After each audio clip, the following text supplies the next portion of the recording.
আজকে দুপুরের রান্নাগুলো এত মজা হয়েছিল যে দুপুরের খাওয়াটা একটু বেশি হয়ে গেছিলো। দুপুরে রান্না করছিলাম ঘন ডাল, সাথে ছিল সরিষা ইলিশ আর টমেটো আলু দিয়ে ধনিয়া পাতা দিয়ে চিংড়ি মাছ চচ্চড়ি। সো হ্যালো এভরিওয়ান, আসসালামু আলাইকুম। কেমন আছেন সবাই?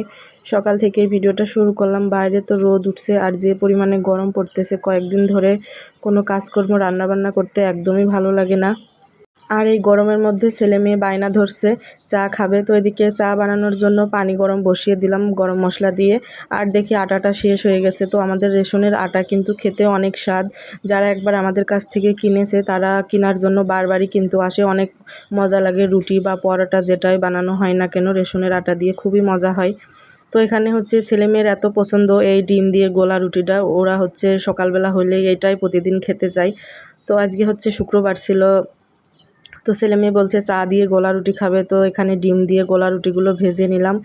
আর শুক্রবার মানে ঘুম থেকে উঠতে দেরি হয়ে যায়, তো চা নাস্তা বানিয়ে তারপরে ছেলে মেয়েকে খেতে দিয়ে আমি হচ্ছে ডালটা বসিয়ে দিয়েছিলাম তাড়াহুড়ো করে, রান্না করে নিচ্ছিলাম তাড়াহুড়ো করে। তো এদিকে হচ্ছে একটা ছোটো সাইজের ইলিশ মাছ কেটে নিলাম। ইলিশ মাছের মধ্যে ডিম হয়ে গেছে।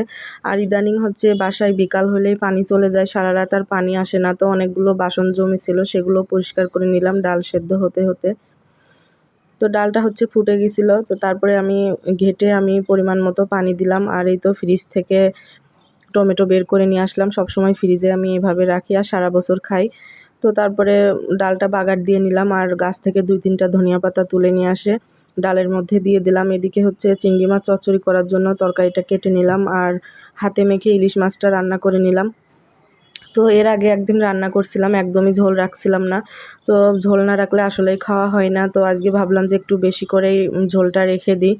তো ইলিশ মাছ রান্না করে তারপরে হচ্ছে চচ্চড়ি করার জন্য এখানে এই তো মশলার সাথে আলু তারপরে পেঁয়াজ ভালো করে কষিয়ে নিচ্ছি। তো অনেক দিন ধরে আসলে আমার এরকম একটা চচ্চড়ি খেতে মন চাচ্ছিল, পেঁয়াজ আলু আর হচ্ছে টমেটো দিয়ে। তো আজকে ভাবলাম যে করে ফেলি। আর শুক্রবারে অনেক ব্যস্ত থাকি, আপনাদের ভাইয়া বাসায় থাকলে আসলে কেন যেন কাজগুলো একদমই আগায় না। তো অনেক তাড়াহুড়ো করতেছিলাম আর রান্না করতেছিলাম। এখানে হচ্ছে আমি ভালো করে কষিয়ে নিলাম আর এই তো টমেটো আবার ফ্রিজ থেকে বের করে নিয়ে এসে দিয়ে ভালো করে তরকারির সাথে কষিয়ে এবার পানি দিয়ে দিলাম একদম পোড়া পোড়া হয়ে গেলে তারপরে নামিয়ে নিব। তো ধনিয়া পাতাও দিয়ে দিছিলাম। খেতে কিন্তু ভীষণ মজা হয়েছিল চচ্চড়ি রান্নাটা। তারপরে সরিষা ইলিশ ডাল, তো সরিষা ইলিশ আর চচ্চড়ি দিয়েই দুপুরে খাওয়া হয়েছে, ডাল দিয়ে কিন্তু কেউই খায় নাই। দুইটা রান্নাই অনেক বেশি মজা হয়েছিল। তো ঝোলটা আসলে আমাদের পরিবারের সবাই একটু বেশি পছন্দ করে, এই জন্যই তো ঝোলটা একটু বেশি করে রেখেছিলাম। তো তারপরেই তো আপনাদের ভাইয়া ছেলেকে গোসল করিয়ে রেডি করে নামাজ পড়তে নিয়ে যাচ্ছে। আর এদিকে হচ্ছে আমি রান্নাবান্না শেষ করে সব কাজগুলোও সেরে নিলাম। আর আজকে ভিডিও করা হয়নি। তো এই ছিল আজকের ভিডিও। ভালো থাকবেন, আল্লাহ হাফেজ।